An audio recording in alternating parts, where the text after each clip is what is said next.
Hello student, आपण मानकु tips and tricks series को स्वागत। एही टिप्स एंड ट्रिक्स सीरीज रे आज आमे देखिबा ओपीएससी प्रीलिम्स क्लियर करिवार ट्रिक्स नंबर 1 होची pack tricks.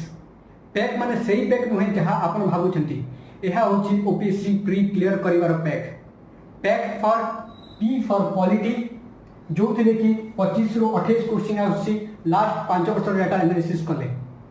E for environment, जो थे कि 10 रो 15 क्वेश्चन आउची लास्ट 5 वर्ष को हम देखिबा गले। एंड जी फॉर ज्योग्राफी, 10 रो 13 क्वेश्चन एवरी ईयर आउची। आमे जे मार्क हिसाब रे ताको देखिबा, आमे 90 रो 110 मार्क फेस कर परिबा by using the pack tricks. So आमे ओपीएससी क्लियर करबा को हेले पैक ट्रिक्स को यूटिलाइज करी ओपीएससी क्लियर करि परिबा। Thank you.